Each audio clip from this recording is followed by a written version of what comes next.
7. 제임스 본드 시리즈 영화 음악. 영국 소설가 이안 플레밍이 지난 1950년대 카지노 로얄을 발표하면서 시작된 7. 신드롬은 1990년대 들어 가상 적국인 소련의 몰락으로 잠시 소재의 고갈에 허덕이다가 18번째 골든 아이를 공개하면서 다시 의욕적인 시리즈 제작이 이어진다. 국내 극장가에서 2021년 9월 29일 공개된 캐리 후쿠나가 감독의 25부작 노 타임 투 다이가 제작될 정도로 호응을 얻고 있다. 작가 자신이 실제 영국 정보부에서 근무했던 경험을 바탕으로 했기 때문에 독자들은 그동안 철저히 베일에 가려져 있었던 첩보기관의 움직임과 이를 실질적으로 이끌고 있는 첩보원들의 목숨을 건 활약상을 실감나게 느낄 수 있었다고 한다. 원작이 곧바로 영화로 각색되면서부터 오락 영화의 잔재미를 만끽할 수 있는 소재로 더욱 더 각광받게 된다. 3. 골드핑거. 1964년 줄리 앤드류스 주연의 메리 포핀스에 이어 할리우드 흥행 차트 2위를 기록할 정도로 연이은 호응을 얻는다. 본드 역은 전작에 이어 숀 코넬리가 맡고 있지만 연출은 가이 해밀턴으로 교체된다. 그는 2차 대전 중 영국 공군의 활약상을 담은 공군 대전략으로 흥행 감독 대열에 오른 연출자이다. 서구 영화 비평가들은 이 작품을 위기일발과 함께 원작에 가장 충실하며 탄탄한 구성과 연출력이 돋보이는 작품으로 손꼽는다. 거액의 금괴가 보관되어 있는 미 연방정부의 요세포트 녹스를 폭파시켜 세계 금괴 시장을 장악하려는 악당 골드핑거 음모를 저지하는 것이 주 내용. 오프닝에서 본드와 골드핑거가 대면한 뒤 서서히 사건이 확대되어가는 구성이 작가들의 연구 대상이 되기도 했다. 출연진 중 악역 골드핑거 역은 독일 배우 거트 프로브가 맡아 냉혹한 인상을 심어주었다. 부하 오드잡 역에는 일본계 미국 배우 해롤드 사카다가 등장하고 있다. 극 중에서 한국인으로 등장해 할리우드가 갖고 있는 한국인들에 대한 편견을 엿볼 수 있는 사례로 거론되고 있다. 본드걸이 3명 등장하는 것도 이채를 띈다. 소형 비행기 조종사 푸시 갤로어 역은 오너 블랙맨이 맡았는데 몸의 곡선이 훤히 드러나는 의상으로 시선을 끌었다. 그녀는 골드핑거 진영에서 활동하다가 결국 본드의 지지자로 변신한다.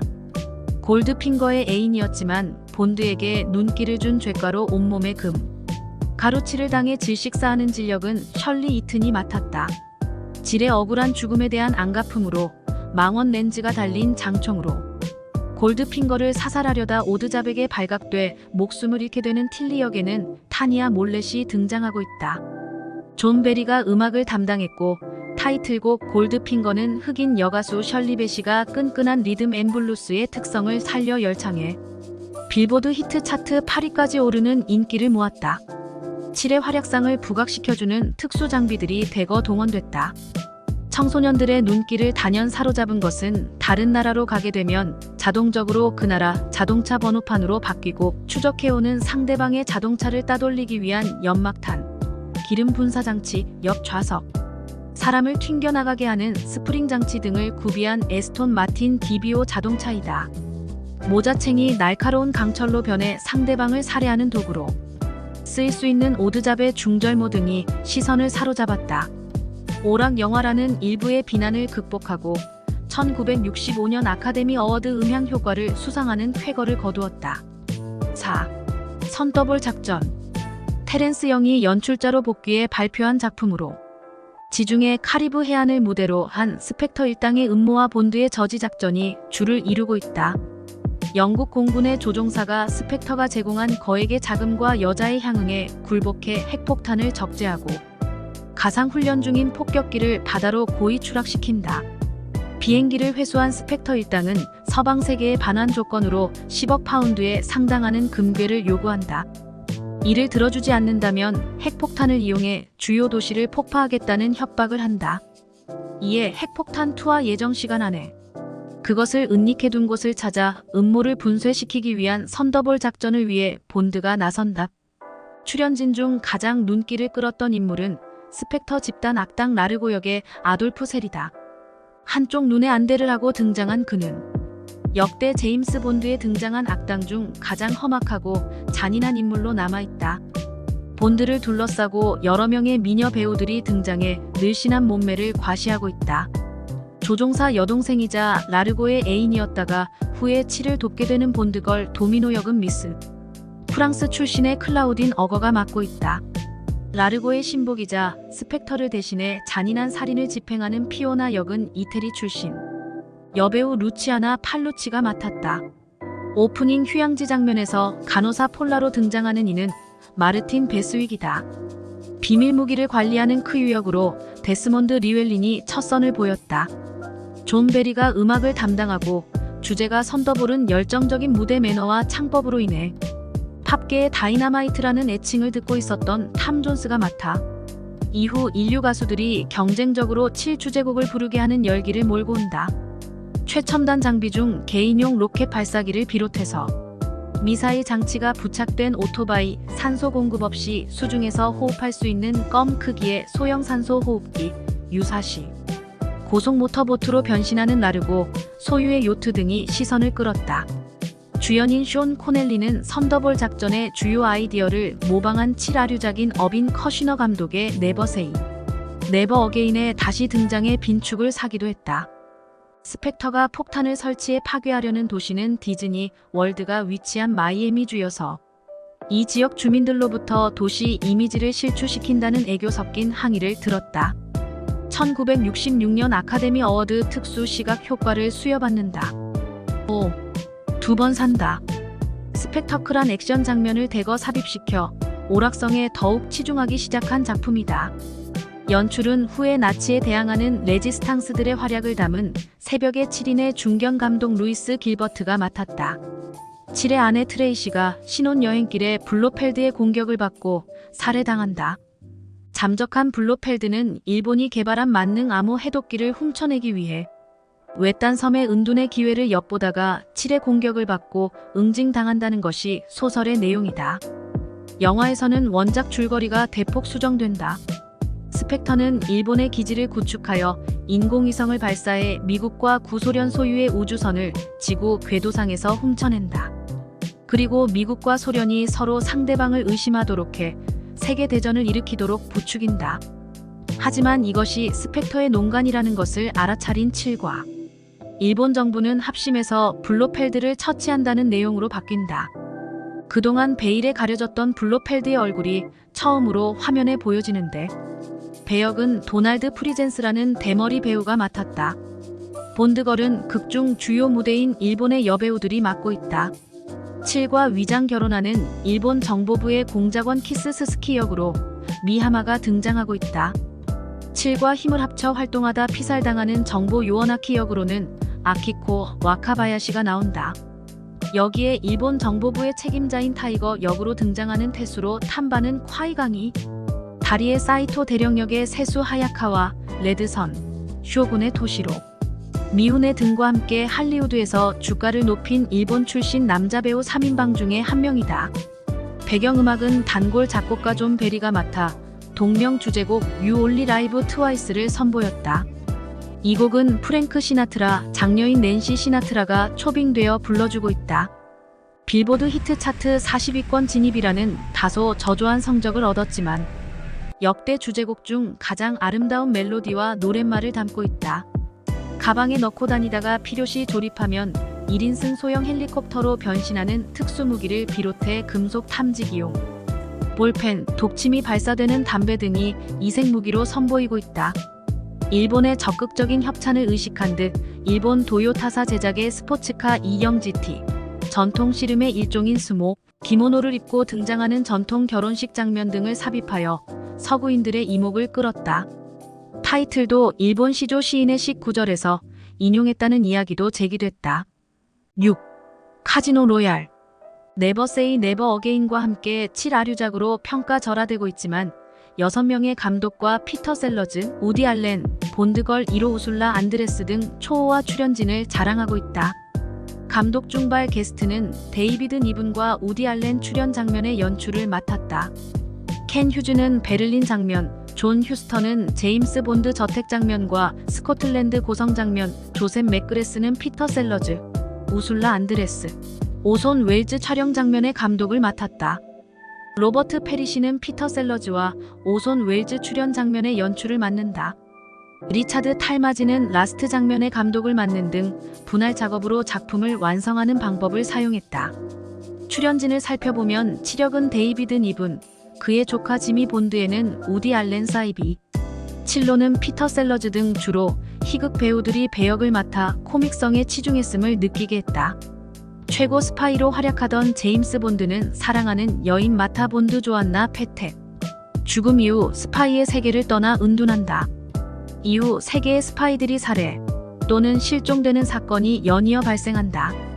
KGB와 CIA를 비롯한 각국의 스파이 대표들은 제임스 본드를 찾아가 도움을 요청하고 세상에 나오지 않으려 했던 제임스 본드는 복귀하게 된다.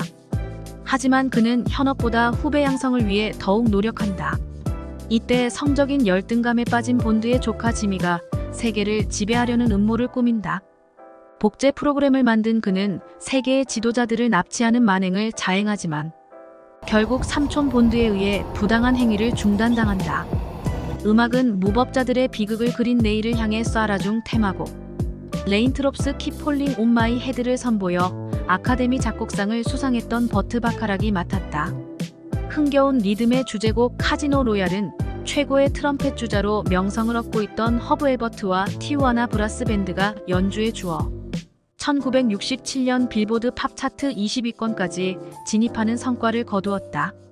더스티 스프링필드가 부른 삽입곡 더 룩 오브 러브도 역시 차트 20위권에 등극한다.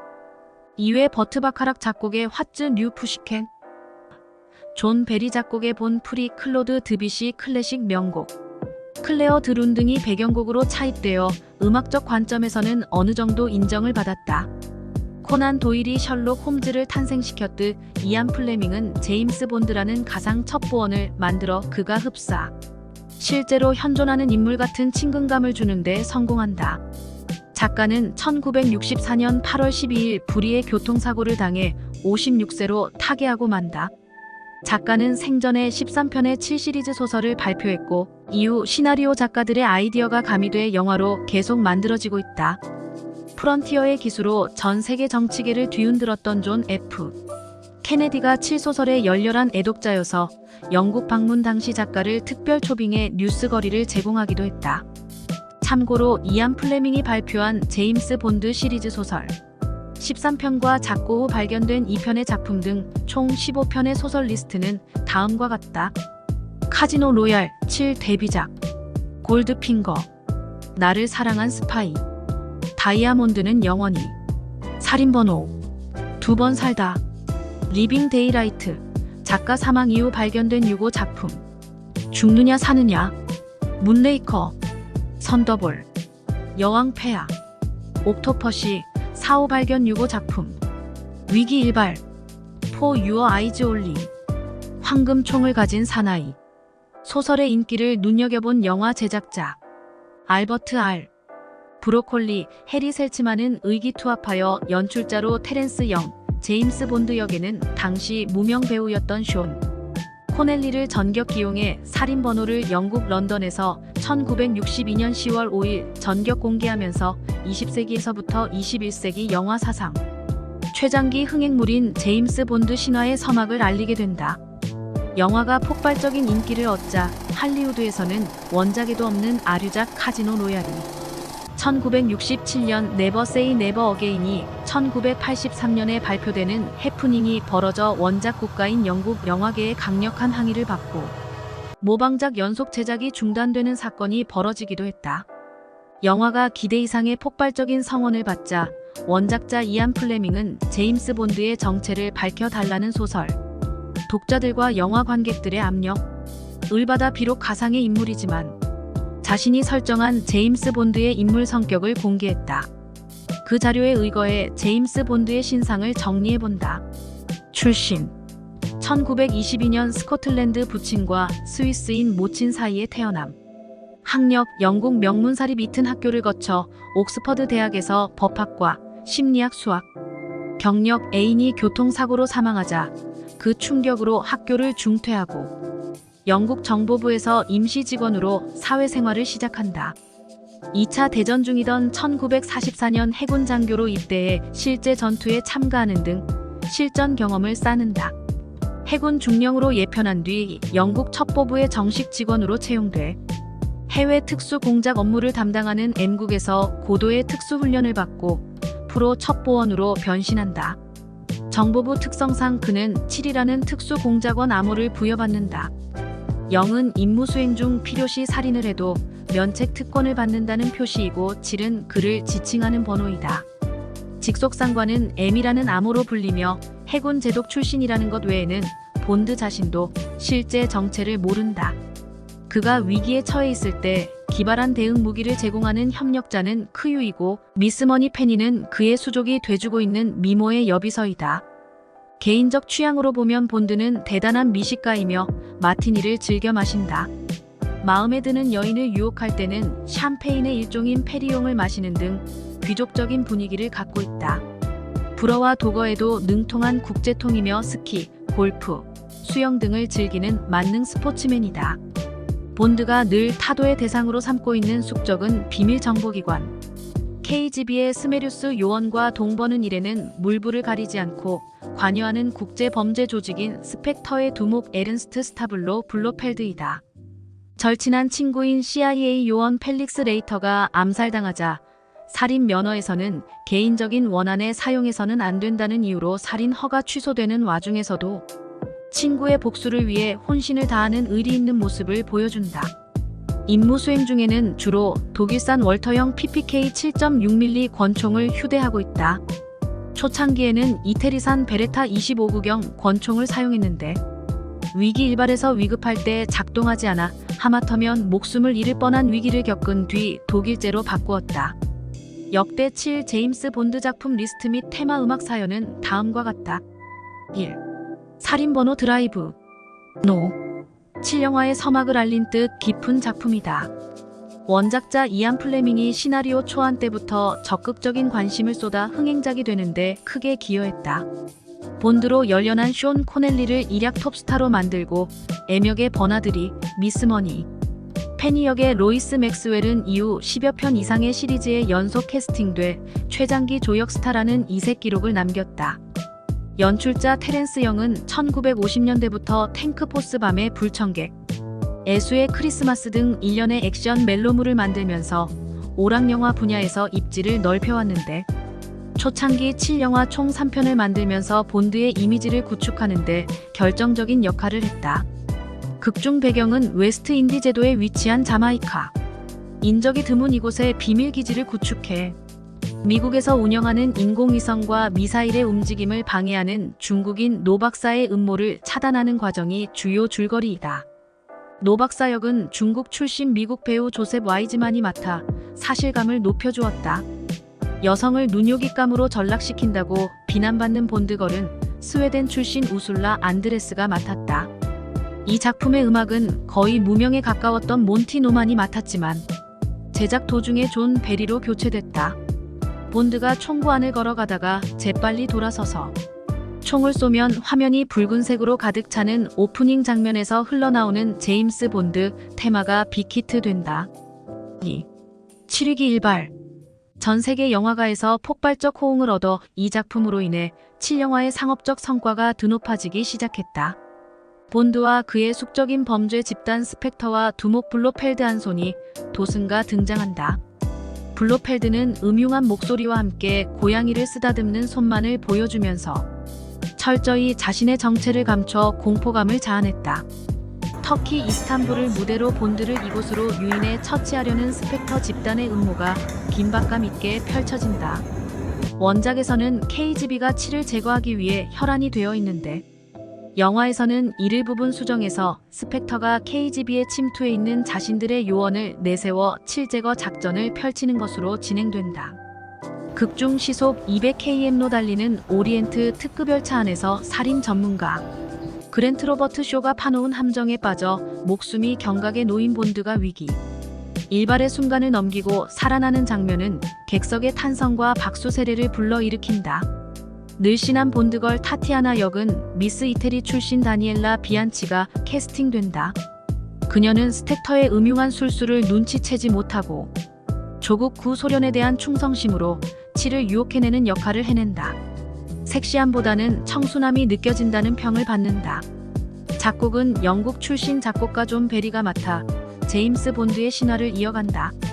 몬티 노만의 제임스 본드 테마를 그만의 음악적 특성을 가미시켜 편곡하고 맷 몰로가 부르는 동명 타이틀곡 프롬 러시아 위드 러브를 라스트 테마곡으로 사용해 팝 인기 차트 정상권을 차지하는 성과를 거둔다. 이 노래는 뮤지컬 명작 올리버를 작곡했던 라이오넬 바트가 공동 작곡자로 참여해 만들었다. 본드가 이스탄불 주재 소련 대사관에서 탈출해 위기를 넘기는 긴박한 장면에서 흐르는 7테마는 이후 시리즈 후속편에서 단골로 리바이벌되고 있다. 음악 전문가들은 이 곡이 버나드리가 마지막 애역을 맡았던 문레이커 중 아마존 강 보트 추격 장면에서 가장 효과적으로 재인용됐다고 평가한다. 1970년대 국내 TV 드라마 수사반장에서 테마 음악으로 삽입시켰던 걸 틀어부른 두 명의 집시. 여자가 한 남자를 놓고 벌이는 치열한 신경전에서 사용되고 있다. 빠뜨릴 수 없는 것은 기발한 아이디어가 담긴 무기들이다. 위급할 때 밑에서 날카로운 칼과 최루가스가 분출. 하는 칠가방을 비롯해 독침이 들어있는 클랩 대령 노테 레냐의 부츠, 그랜트가 차고 있는 손목시계에서 상대방의 목을 조르는 피아노 선이 돌출하는 장면 등이 감탄을 자아냈다. 아가사 크리스티의 스피커선으로 유명해진 이스탄 B-8를 왕복하는 오리엔트 특급 열차 풍경과 석회 전통 댄스는 춤을 추는 무용수의 몸을 바탕으로 한 오프닝 타이틀 등도 깊은 인상을 남긴다.